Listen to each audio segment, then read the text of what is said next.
کیوں ہماری دعائیں اٹکی ہوئی ہیں؟ کہ ہم باغی لوگ ہیں، ہم باغی مسلمان ہیں۔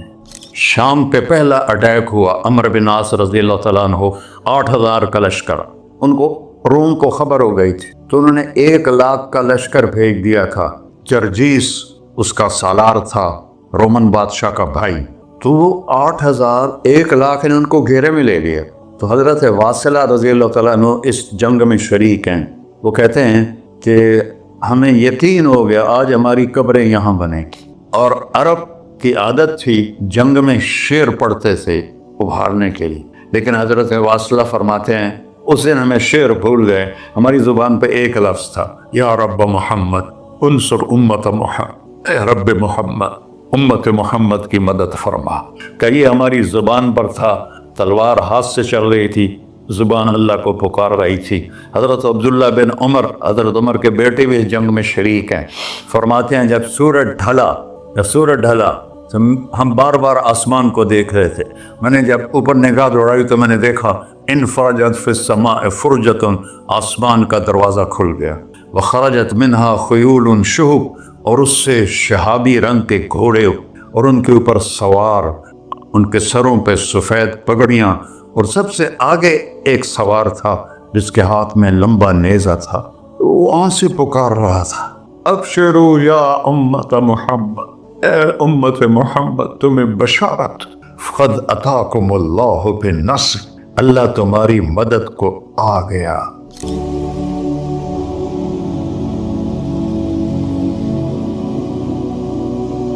یا ابا سفیان جئتکم بکرامت الدنیا والآخرہ، ابو سفیان دنیا اور آخرت کی عزت چاہیے تو میرے پیچھے چلنا پڑے گا، اس کے علاوہ کوئی راستہ نہیں ہے، کوئی راستہ نہیں ہے، کوئی راستہ نہیں، ایک ہی طریقہ باقی ہے، ایک ہی راستہ باقی ہے، وہ ہے محمد الرسول اللہ۔ لا یؤمنون حتی یحکموک فیما شجر بینہم، اپنے ہر معاملے میں جب میرے نبی آپ کو فالو کریں گے تو میں ان کا بن جاؤں گا، یہ میرے بن جائیں گے، یہ مانگیں گے میں دوں گا، یہ سوال کریں گے میں پورا کروں گا، یہ مدد مانگیں گے میں مدد کروں گا۔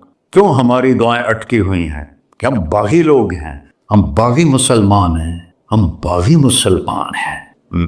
شام پہ پہلا اٹیک ہوا، عمرو بن عاص رضی اللہ تعالیٰ عنہ، 8,000 کا لشکر، ان کو روم کو خبر ہو گئی تھی تو انہوں نے 1,00,000 کا لشکر بھیج دیا تھا۔ جرجیس اس کا سالار تھا، رومن بادشاہ کا بھائی، تو وہ 8,000 1,00,000 نے ان کو گھیرے میں لے لیا۔ تو حضرت واصلہ رضی اللہ تعالیٰ عنہ اس جنگ میں شریک ہیں۔ وہ کہتے ہیں کہ ہمیں یقین ہو گیا آج ہماری قبریں یہاں بنیں گی، اور عرب کی عادت تھی جنگ میں شعر پڑھتے تھے ابھارنے کے لیے، لیکن حضرت واصلہ فرماتے ہیں اس دن ہمیں شعر بھول گئے، ہماری زبان پہ ایک لفظ تھا، یا رب محمد انصر امت محمد، اے رب محمد امت محمد کی مدد فرما۔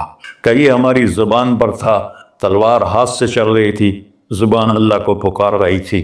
حضرت عبداللہ بن عمر، حضرت عمر کے بیٹے بھی اس جنگ میں شریک ہیں، فرماتے ہیں جب سورج ڈھلا تو ہم بار بار آسمان کو دیکھ رہے تھے، میں نے جب اوپر نگاہ دوڑائی تو میں نے دیکھا انفرجت فی السماء فرجۃ، آسمان کا دروازہ کھل گیا، وخرجت منہا خیول شہب، اور اس سے شہابی رنگ کے گھوڑے اور ان کے اوپر سوار، ان کے سروں پہ سفید پگڑیاں، اور سب سے آگے ایک سوار تھا جس کے ہاتھ میں لمبا نیزہ تھا، وہ آن سے پکار رہا تھا، ابشروا یا امت محمد، اے امت محمد تمہیں بشارت، قد اتاکم اللہ بالنصر، اللہ تمہاری مدد کو آ گیا۔ فرماتے ہیں وہ ایسے آئے اور ہمارے اندر غائب ہو گئے، اور آدھے گھنٹے بعد 1,00,000 کا لشکر دوڑ رہا تھا 8,000 کے سامنے۔ کبھی ہم بھی تم میں بھی چاہا تھی، کبھی ہم بھی تم میں بھی راہ تھی، کبھی ہم بھی تم بھی تھے آشنا، تمہیں یاد ہو کہ نہ یاد ہو۔ میرے نبی کی زندگی مکمل نمونہ ہے، مکمل، اس کو فالو کرنا ہے، پھر بلڈر بنو، زمیندار بنو، پھر ڈاکٹر بنو، پھر تاجر بنو، سائنسدان بنو، عورت ہے مرد ہے جو بھی ہے، کامیابی اس کے ماتھے کا جھومر بن جائے گا کہ وہاں ایک ہی سکہ چلتا ہے، وہ محمد رسول اللہ۔ تو بھائیو، مجھے یہی مختصر بات کرنی تھی کہ اس دنیا کے پیچھے ان دو ہستیوں کو پیچھے نہ کرو، ان کو ناراض نہ کرو۔ یزید نے اہل بیت کا خون کیا. اور اتنا بڑا واقعہ ہے کربلا کہ دنیا کی تاریخ میں نہ پہلے کبھی ہوا نہ بعد میں کہ رسول کی نسل کے 18 نوجوان ذبح کر دیے جائیں. یزید 90 لاکھ مربع میل پہ حکومت، 90 لاکھ مربع میل، ٹھیک، 42 سال کی عمر میں مر گیا. اس کا بیٹا معاویہ بن یزید رحمت اللہ علیہ 22 سال کی عمر میں تخت پر بیٹھا. باپ نے 3 بر اعظم میں حکومت پھیلائی ہوئی ہے، دادا نے پھیلائی تھی، باپ نے اس کو بڑھایا. یزید کے زمانے میں بھی فتوحات ہوئی. اب یہ 3 بر اعظم پر اس نوجوان کی حکومت ہے. یہ بلڈر نہیں ہے، یہ بادشاہ آج کل کے صدر وزیر نہیں ہیں، 2 ٹکے کی ان کی قیمت کوئی نہیں ہے. مطلق بادشاہ ہے. 40 دن حکومت کی اور سارے خاندان کو بلایا اور کہنے لگا اب تصور کرو 22 سال کا ایک شہزادہ ہو، وہ 3 بر اعظم اس کے سامنے ایسے جھکا ہوا ہو، تو اس کو کیسے آپ میئر کر سکتے ہیں؟ جبکہ کاغذ کے نوٹ نہیں تھے، سونا تھا، چاندی تھی، ہیرے تھے، اصل دولت تھی. یہ کاغذ کوئی دولت ہے؟ یہ تو یہودیوں نے آپ کو بیوقوف بنایا ہوا ہے. انہیں سب کو اکٹھا کیا. اس نے ایک چھوٹا سا خطبہ دیا.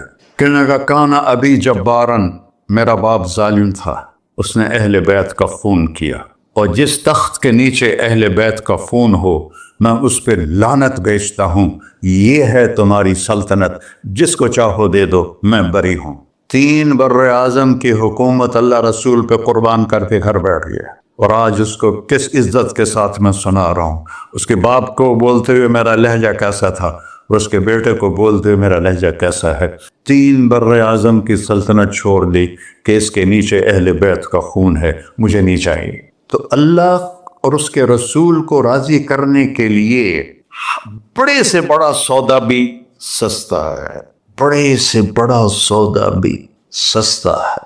ایک صحابی آئے، یا رسول اللہ میرے پڑوسی ہے، اس کی کھجور ایسے میرے گھر میں آتی ہے، اس پر جب پھل پکتا ہے تو وہ گرتا ہے، میرے چھوٹے چھوٹے بچے اٹھا کے کھانے لگتے ہیں، ادھر سے بھاگ کے آتا ان کے منہ سے نکال لیتا ہے. اس کی تو محنت کریں کہ اتنے سخت، وہ منافق تھا، اس کی اتنی سختی نہ کرے. تو آپ نے اسے بلایا، کہا بھائی ایک سودا کرتے ہو؟ کہا جی. یہ کھجور مجھے دے دو اور میں جنت میں کھجور دن لے کے دیتا ہوں. کہنے لگا یا رسول اللہ کوئی اور آپ فرماتے تو میں ضرور حاضر کر دیتا، یہ کھجور تو مجھے میرے بچوں کو بہت پسند ہے، میں تو معافی چاہتا ہوں. اٹھائی منافق تو اس نے معافی مانگنی تھی. وہاں ایک صحابی بیٹھے تھے ابو الدحداح. جب وہ چلا گیا تو کہنے لگے یا رسول اللہ اگر میں آپ کو یہ کھجور لے کے دے دوں تو مجھے جنت میں کھجور لے کر دیں گے؟ کہنے لگے ہاں سودا پکا ہے. تو وہ گیا اس کے پیچھے، کہنے لگا بھائی کھجور بیچو گے؟ کہا نہیں. کہا بھائی بیچ دو. ارے جا میں نے رسول اللہ کو نہیں بیچی، تجھے کیسے بیچوں گا؟ انہوں نے کہا منہ مانگی قیمت لے لے. منہ سے بول کیا لینا چاہتا. ابو الدحداح کا باغ تھا تیار، 600 کھجوریں، میں ذمہ دار ہوں، مجھے پتا ہے کہ 600 کھجوروں کی کتنی قیمت ہوتی ہے. جیسے آپ بلڈنگ کو جانتے ہیں، میں نہیں جانتا، آپ ذمہ داروں کو نہیں جانتے، میں جانتا ہوں. 600 کھجوروں کا باغ. تو اس نے اس کو لاجواب کرنے کے لیے کہا اپنا باغ دے دے، کھجور لے لے. اب یہ کہتا ہے پھرو تو نہیں، آپ لوگ تاجر بیٹھے ہیں، اس کے بول کی طاقت دیکھو. اس سے کہہ رہا ہے اب معاہدے سے پھرو گے تو نہیں. انہوں نے کہا میں پاگل ہوں جو پھرا، میں نے 600 کھجوروں کا باغ لگ گیا. پھر انہوں نے کہا چل ڈن، 600 کھجوروں کا باغ تیرا اور یہ کھجور میری. اور وہاں سے سیدھا گیا اپنے باغ میں. کھجوروں کا زمانہ تھا تو مدینے والے کھجوروں کے پھل کے زمانے میں باغ میں شفٹ ہو جاتے تھے، چھوٹے چھوٹے بنائے ہوتے تھے کمرے، وہاں بچے وہ سب رہتے تھے، کھجوروں کی پہرہ داری بھی اور توڑنا بھی. تو وہ ہائے قربان جاؤں نبی کے صحابہ تھا، وہ باغ میں اندر نہیں گئے، باہر کھڑے ہو کہ کہیں نیت نہ بدل جائے. اتنا بڑا باغ دیتے ہوئے باہر سے پکارا ام الدحداح بیگم. کہ جی، کہ باہر آ جاؤ، بچوں کو بھی لے کے آ جاؤ. کیا ہوا؟ کہا میں نے باغ بیچ دیا. انہیں کہا کتنے میں؟ کہ جنت میں کھجور مل گئی. وہ کہنے لگی ربح البیع ربح البیع ربح البیع. واہ ابو الدحداح کیا سودا کیا تو، کیا سودا کیا تو. ارے کہ عورتیں زیادہ شور مجھے مروا دیتا ہے کہ بچے کے تو کھاسیں تمہیں کہ تو کھاساں. ربح البیع. اس کے بعد بھاگا ہوا آیا اللہ کے نبی کے پاس، یا رسول اللہ میں نے کھجور خرید، آپ اس انصاری کو دے دیں. تو آپ نے پوچھا کتنے میں خریدی ہے؟ کہ سارا باغ دے دیا ہے، کھجور لے لی. آپ نے کہا پہلا سودا کینسل. کم من حذق رداح ودار فیاح لأب الداحدہ. اب تیرے لیے میں دیکھ رہا ہوں تیرے رب نے جنت میں کھجوروں کے باغ لگا دیے ہیں اور تیرے کوٹھے کی جگہ کھجوروں میں محل بنا دیے ہیں سونے چاندی کے. جنت میں تو مٹی نام کی شے کوئی نہیں، لوہے نام کی شے کوئی نہیں.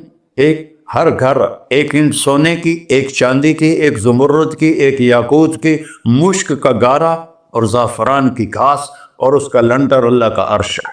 تو سودے کر گئے، اب سب کچھ کرو اللہ رسول کو پیچھے نہ چھوڑ، کیونکہ ہمیشہ تو زندہ نہیں رہنا، چلے جانا ہے.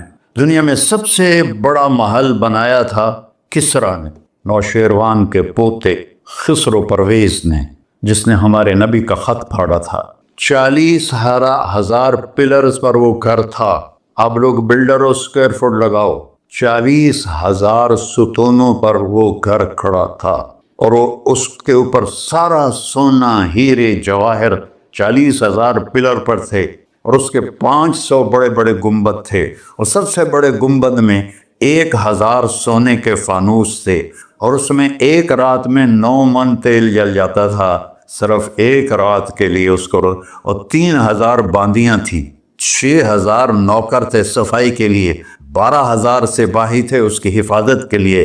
لیکن وہ چند سال بھی نہ رہ سکا کہ پلٹا کھایا حالات نے اور رومن امپائر کیسر نے آ کر اسے شکست دی. نینوا میں ہمارے نبی کے خط پھاڑنے کے بعد آپ نے فرمایا تھا کسریٰ نے اپنا ملک پھاڑ دیا، تو وہ آیا، وہ شکست کھائی کسریٰ نے اور بھاگ گیا. اس نے سارے محل کو آگ لگایا، مٹی کا ڈھیر بنایا. اور مسلمانوں میں سب سے بڑا محل بنایا اندلس کے بادشاہ عبد الرحمن نے الثالث نے. 4,316 پلر پر تھا وہ گھر اور پورے یورپ میں اس کی دھاک تھی. ہر طرف سے ہیرے آ رہے ہیں، موتی آ رہے ہیں، جواہر آ رہے ہیں. پورے پلر، پوری چھت سونے سے بنی تھی اور پورے پلروں پر ہیرے جواہرات تھے. اور باہر ایک بڑا تالاب تھا، کس کا؟ پارے کا، پانی کا نہیں، پارے کا. اس میں کیا کرشمہ تھا؟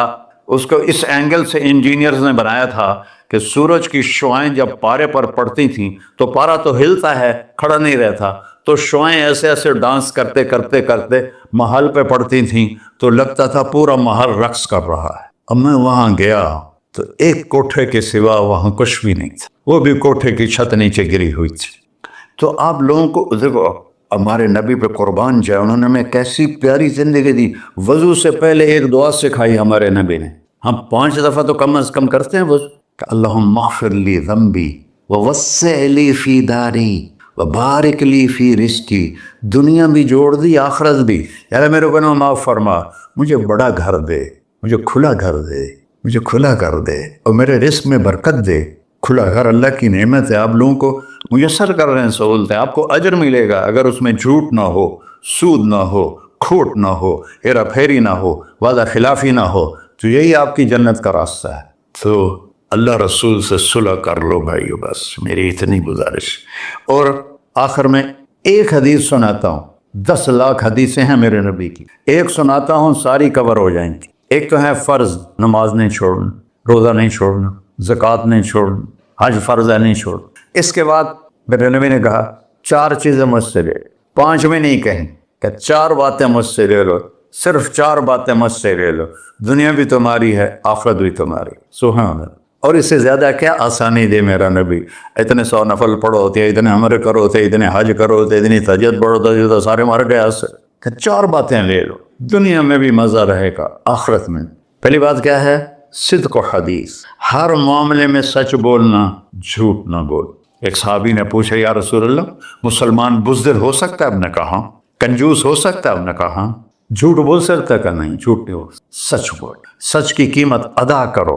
حفظ و امانت، کسی کو دھوکہ نہ. چیز کوئی اور ہو، دکھا کوئی اور رہے ہو، میٹیریل کوئی اور ہے، بتا کوئی اور رہے ہو. حفظ و امانت، دیانتداری سے کام کرو، کسی کو دھوکہ نہ دو. آپ نے فرمایا میں اپنے امتی سے ہر گناہ کی توقع رکھتا ہوں، بشر ہے بیچارہ، لیکن میرا امت یہ تو 2 نہیں کرے. واہ یا رسول اللہ، آپ نے کیا چاہا اور ہم نے کیا کیا. کہ 2 کام نہیں کرے گا، ایک جھوٹ کبھی نہیں بولے گا، ایک دھوکہ کبھی نہیں دے گا.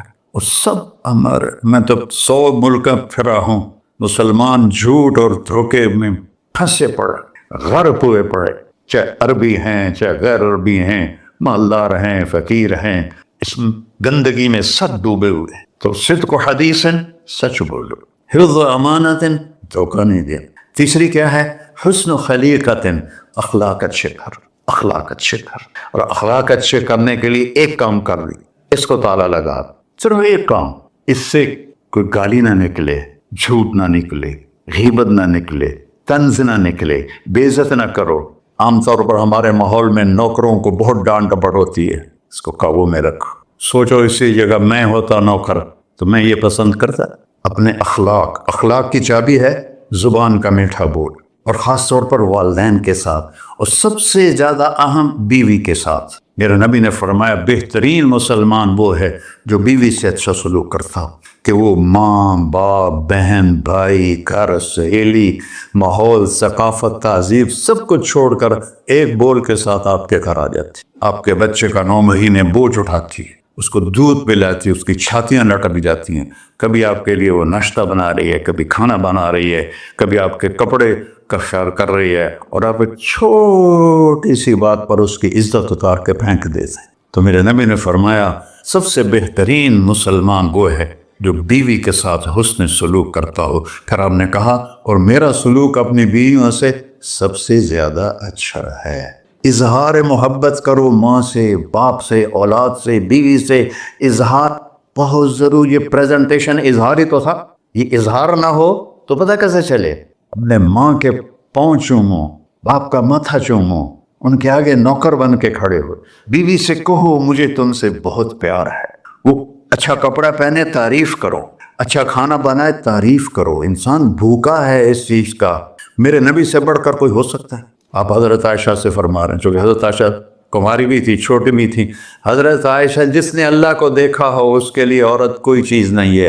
ایک حدیث سناتا ہوں، مالی فی النساء من رغبہ، مجھے عورتوں کی کوئی رغبت نہیں، اللہ کو دیکھنے کے بعد کس چیز کی رغبت؟ ہم نے کہا عائشہ انہ لیہون علی الموت ان اریتک زوجتی فی الجنہ، عائشہ جب سے مجھے پتہ چلا ہے نا تو جنت میں میری بیوی ہے تو مجھے تو موت ہی اچھی لگنے لگ گئی۔ یہ اظہار محبت ہمیں سکھایا اپنے بچوں کے ساتھ بھی۔ میرے بچے بڑے ہو گئے لیکن میں نے ایسے گلے لگاتا ہوں جیسے یہ چھوٹے بچے، کہ یہ محبت ٹرانسفر ہوتی ہے، ہم اظہار نہیں کر سکتے۔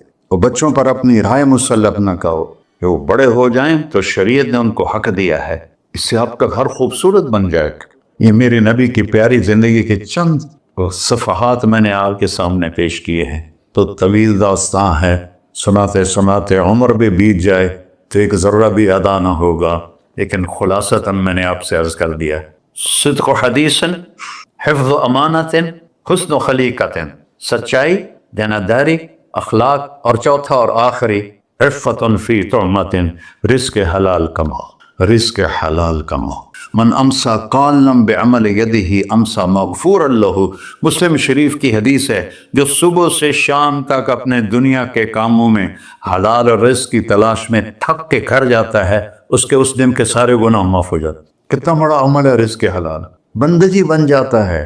آپ نے ایک صحابی کو دیکھا، ان کے ہاتھوں پہ چھالے نہیں، وہ جو مزدوروں کے نشان ہوتے ہیں نا، کئی چلا چلا کے وہ تھے۔ تو آپ نے اس سے پوچھا صاحب یہ کیا ہے؟ کہ یا رسول اللہ بچوں کے لیے روزی کماتا ہوں، اپنے ہاتھ سے کام کرتا ہوں، تو میرے ہاتھوں پہ یہ نشان پڑ گئے۔ تو آپ نے ان کا ہاتھ ایسے پکڑ سب کو دکھا کر ایسے اس کا بوسہ لے، پھر فرمایا جو ہاتھ بچوں کو حلال کھلاتے ہوئے ایسا ہو جاتا ہے اس پہ جہنم کی آگ حرام ہو جاتی۔ صرف نماز سے نہیں گناہ معاف ہوتے، حج سے نہیں معاف ہوتے، رزق حلال کے کمانے سے بھی روزانہ کی صفائی ہو جاتی ہے۔ ابھی سودا ہے اللہ رسول سے کر لو تو موج ہی موج ہے، اور اگر انہیں بکھیڑوں میں پڑے رہے تو مر کے زیرو ہی ہونا ہوتا ہے، کچھ بھی ساتھ نہیں جاتا۔ تو اللہ مجھے بھی توفیق دے، اللہ آپ کو بھی توفیق دے کہ ہم اپنے نبی کی زندگی کو اور اپنے رب کو سامنے رکھ کر زندگی گزاریں، اور آپس میں اگر لڑے ہوئے ہو صلح کر لو، آپس میں کوئی لڑو، دیکھو جھگڑا ہو جاتا ہے، بول چال بند نہ کرو، جھگڑا ماں سے بھی ہو جاتا ہے، باپ سے بھی، بیوی سے بھی، بول چال بند نہ کرو، نہیں بس ساڈا بائی کاٹ۔ ہم تو پنجابی لوگ ہیں، دیہاتی کو تھوڑی اونچ نیچ ہو جائے تو ہماری لینگویج اساں لیکا چھک دیتا ہے، سمجھو، ہم نے لکیر لگا دی ہے، نہ انہاں دے مرن تے جاونا ہے نہ انہاں دی شادی تے جاؤ۔ یہ ساڈے جنازے وچ بھی نہ آم۔ اللہ میرے گاؤں میں جنازہ تھا، میرا اپنا عزیز اس کی والدہ فوت ہو، تو رشتہ داروں میں قریبی رشتہ دار جنازے میں پہلی صف میں کھڑا تھا، تو جنازے پر تو سب کے دل نرم ہو جاتے ہیں۔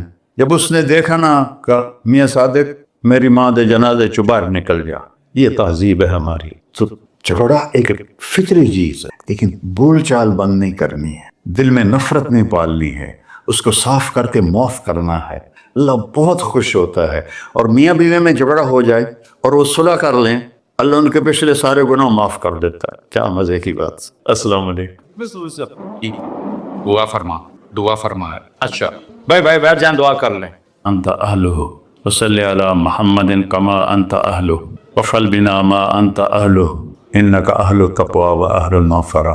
یا تا یہ سارے دوست احباب تیری محبت میں آئے ہیں، ہم سب نے تیرے نام کو زندہ کیا ہے، ہماری یہ محفل قبول فرما اور ہماری یہ مجلس قبول فرما، اور یا اللہ جو کچھ کہا ہے اس کے مطابق ہماری زندگی بنا دے، اور یا اللہ جو ہم نے نیت کی ہے کہ غزہ کے مسلمانوں کو گھر دینا ہے، چھت دینی ہے، ان سب کو یہ کسی ایک آدمی کے بس کا کام نہیں ہے، یہ سارے مل کر کریں، ہم بھی کریں، اس لیے ہمیں توفیق نصیب فرما۔ تیرے نبی کا فرمان ہے جو میری امت کی دنیا کا خیال نہیں کرتا وہ مجھ سے نہیں ہے، اور اس وقت سب سے محتاج امت غزہ کے اہل ایمان ہے۔ سو یا اللہ ان سارے بھائیوں کو ہمت دے، توفیق دے، ہمیں وہاں تک پہنچانے کا وسیلہ تو نے بنایا ہوا ہے، ہمیں یہ امانتیں ان تک پہنچانے کی توفیق دے، ان کے کاموں میں برکت دے، ان کے قرضوں کو اتار دے، ان کو سود سے بچا دے، ان کو دیانتداری نصیب فرما، شفافیت نصیب فرما، مرتے وقت ہم سب کو کلمہ نصیب فرما۔ وصلی اللہ تعالی نبی الکریم۔ میرے نبی کے پردادا حضرت ہاشم بن عبد مناف کو غزہ میں دفن ہے، اور اس ملک میں عیسیٰ علیہ السلام، موسیٰ علیہ السلام، ہارون علیہ السلام، زکریا علیہ السلام، یحییٰ علیہ السلام، داؤد علیہ السلام، سلیمان علیہ السلام، اتنے نبی اس مٹی میں دفن ہیں۔ تو اللہ آپ کو ہمت دے، کھل کر خرچ کریں، اللہ واپس کرتا ہے۔ دعاؤں سے وہ کام بنتے ہیں جو نہ پیسے سے بنتے ہیں نہ مجاہدے سے بنتے ہیں۔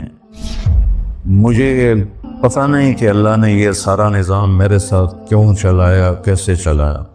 تم واپس آئے تو دونوں مائیاں عرب والی کی تھی، سوئی پڑی تھی۔ میں نے کہا اماں جی اٹھو، تھوڑا گھر ویکھ آیا، تم لے جانا۔ تم میں سے ایک دم ہوئی، وے بیٹا تینوں رب اپنے سونے دیا زیارتاں کرائی رکھے۔ میں نے بیگم سے کہا بیگم یہ دعا قبول ہو گئی۔ 90 سے لے کر آج تک بلا ناغہ میرے رب نے مجھے اپنے گھر بلایا، لہذا میں اس کے سامنے ایسے منہ کر کے کھڑا ہو گیا۔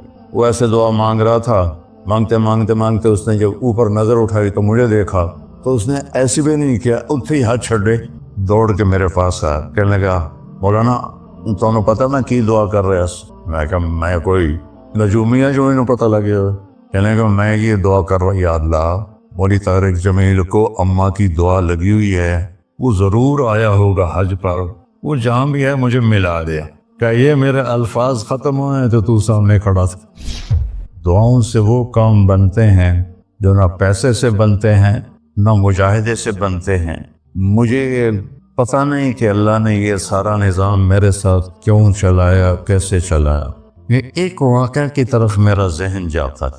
سردی شدید تھی اور ایونٹ سنسان ہوتا تھا۔ باہر بازار میں 2 ہوٹل تھے، ایک چائے کی دکان تھی۔ میں برآمدے میں کھڑا تھا تو میرے استاد صاحب رحمۃ اللہ علیہ مولانا عبد الرحمان، انہوں نے کروٹ بدلی کیا تو ان کے قریب دوسرے استاد لیٹے ہوئے تھے، مولوی احمد بٹلہ صاحب۔ کہنے کے مولانا کیا ہوا؟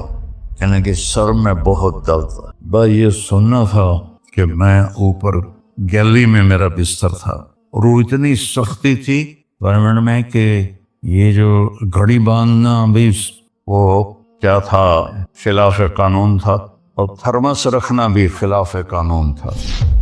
مجاہدہ ٹھنڈی چاہ پیو، تو 2 لڑکوں نے تھرموس چوری رکھا ہوا تھا، وہ میں ایک کو میں نے جا اٹھایا، میں نے بوئے تھرموس کتنے؟ کہتا وہ پڑا ہوا ہے، وہ پڑا۔ تو میں نے اسے اٹھایا، بغل میں ڈالا اور میں نے بازار کی دوڑ لگا دی. 10 بج رہے تھے اور 10 بجے سناٹا. 250-300 کا تو مجمع ہوتا تھا ریمنڈ. میں کہ یا اللہ کوئی دکان کھلی ہو, یا اللہ کوئی دکان کھلی ہو. تو میں ننگے پاؤں, دسمبر کا مہینہ تھا, میں ننگے پاؤں دوڑا اور میں نے دیکھا تو وہ چائے کی دکان کا دروازہ بند تھا اور روشنی آ رہی تھی. میں نے کہا یہ لگتا کھلی ہوئی ہے. تو میں نے اس کے کواڑ ایسے کیے تو وہ کھل گیا. تو آگے وہ دکان والا, اس کا نام تھا انور ملتانی رحمۃ اللہ. یہ میں آپ کو بتا رہا ہوں 73-74 کی بات. تو وہ بیٹھا ہوا تھا. میں نے کہا بھائی انور چائے بنانی ہے. کہا بھائی میں تو اورنگ بھائی میں تو تھکا ہوا ہوں, یہ دودھ پڑا ہے خود ہی بنا لے. تو میں نے کہا چولہا کا, یہ چولہا بھی پڑا ہے. تو میں نے وہ ہوتے تھے ہوا بھرنے والے چولہے, اس سے میں نے دودھ گرم کیا, پتی ڈالی, چائے بنا. چائے کی دکان پہ سر درد کی گولی کا کیا کام ہے؟ میں نے کہا بھائی انور کوئی سر درد کی گولی ہے؟ ارے بھائی وہاں دیکھ لے شاید پڑی ہو کوئی. وہ کھڑکی سی تھی. جب میں نے وہاں دیکھا تو ایک گولی ساری ڈان ہوتی تھی وہ وہاں پڑی ہوئی تھی اور اس پر مٹی جمی ہوئی تھی. جب اللہ کچھ دینا چاہتا ہے, میں نے وہ گولی اٹھائی اور پھر دوڑ لگائی ننگے پاؤں. اور مولانا رحمہ اللہ فوت ہو گئے, سر پر رضائی لے کے لیٹے ہوئے تھے. تو میں نے ایسے پاؤں دبائے تو انہوں نے رضائی اٹھا, ہاں کیا بات ہے؟ میں نے کہا جی یہ چائے ہے اور یہ سر درد کی گولی ہے, آپ کو درد ہو رہا ہے, نوش فرمائیں. تو ان کے ہونٹ ہلے. میں نے نہیں سنا, دعا دی انہوں نے مجھے. کیا دعا دی؟ وہ خود فرماتے تھے کہ طارق جمیل کی قبولیت میری دعا سے ہے. اور ایک میرے ساتھی تھے مولوی خورشید کی قبولیت میرے ڈنڈوں کی وجہ سے. اس کی پٹائی بہت کی تھی انہوں نے. تو میرے بارے میں فرماتے تھے کہ یہ میری دعا کا اللہ نے اس کو سلا دیا ہے. تو انہوں نے بے ساختہ مجھے دعا دی. وہ میں نے سنی نہیں. چائے پلائی, گولی کھلائی. اللہ نے کیا سے کیا کرتے. میں اپنی بیگم پھوپھی رحمۃ اللہ علیہ, والدہ رحمۃ اللہ علیہ کے ساتھ حج پہ گیا. ان کو لے کر میں باہر نکلا تو 2 بوڑھی عورتیں بیٹھی تھیں. میں کہ اماں جی کیوں بیٹھی ہو؟ کہ پوتا راہ بھول گئی ہیں. اب میرا بھی وہ دوسرا حج تھا, مجھے بھی مدینہ کا حدود اربا پتہ نہیں تھا. میں کہ کوئی ہے تھوڑے کول کارڈ؟ انہوں نے کہا اے کارڈ ہے. میں کہ اچھا آ جاؤ. اور دونوں چل پڑی. مجھے ایک عرب ساتھی نے پورا گھر دے دیا ہوا. جو دروازے پر پہنچے تھے ایک اور کھانے لگی, نہیں میں نہیں جانتی. وہ کرنے کے دیکھ کے نا شور شریف لگتا ہے, کوئی ایڈی وڈی گل. آ جا. وہ دونوں کو لے کے میں نے اپنی بیگم سے کہا کہ ان کو کھانا کھلاؤ. اور وہ کارڈ لے کر میں اپنے ایک دوست کے پاس گیا, وہ جو جس کا گھر تھا. میں نے کہا اٹھو دکان سے اور یہ پتہ تلاش کروا. تو ہم دونوں گاڑی میں بیٹھے اور گھومتے کوئی آدھے گھنٹے کے بعد ہم نے وہ بلڈنگ تلاش کر لی. تو ہم واپس آئے تو دونوں مائیاں عرب والے کی تھی, سوئی پڑی تھی. میں نے کہا اماں جی اٹھو, تھوڑا گھر ویکھ آیا تو لے جانا. تو ان میں سے ایک دم وے بیٹا تینوں رب اپنے سونے دیا زیارتاں کرائی رکھے. میں نے بیگم سے کہا بیگم یہ دعا قبول ہو گئی. 90 سے لے کر آج تک بلا ناغہ میرے رب نے مجھے اپنے گھر بلایا. ایک 94 کا حج نہیں ہوا کہ وہ میری انگلینڈ تشکیل ہو گئی تو میں وہاں چلا گیا. پے در پے حج عمرہ. یہ 3 سال کووڈ کے جو آئے تھے نا وہ ناغہ ہے. تو میں ہمیشہ کہتا تھا کہ اماں دی دعا. اب ایک مزیدار قصہ سنا کے پھر نماز پڑھنی. میں طواف کر رہا تھا تو میری نظر پڑی جواد وسیم پر.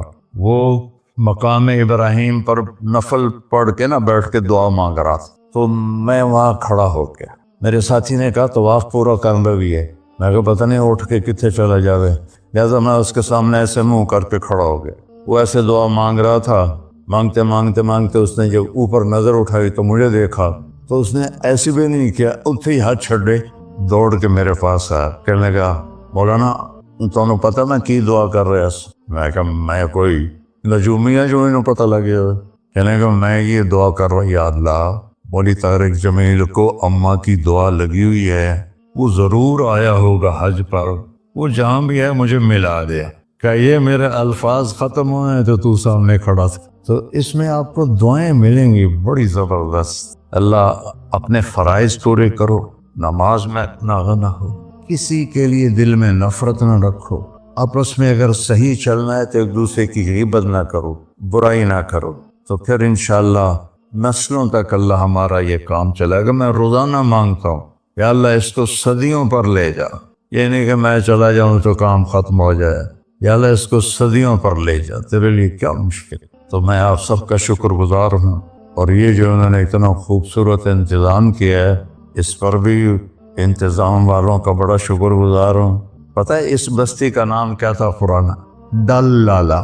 ڈل کہتے ہیں اس کنویں کو جس میں پانی نہ ہو، اس کو ڈل کہتے ہیں.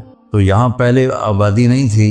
1945 میں ہمارا گاؤں ہے وہ ادھر حسین پراڑی والا، وہ 300-400 سال پرانا گاؤں ہے. تو جیسے برادریوں میں ہو جاتی ہے کھے کھبڑ، تو وہ کچھ ہوا ہوگا ہماری تو پیدائش سے پہلے. تو میرے تایا رحمۃ اللہ علیہ میاں حق نواز، انہوں نے آ کر یہاں گھر بنایا.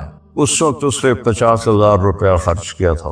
تو 1948 میں پھر ان کے چھوٹے بھائی تھے میرے والد، انہوں نے آ کے گھر بنا لیا.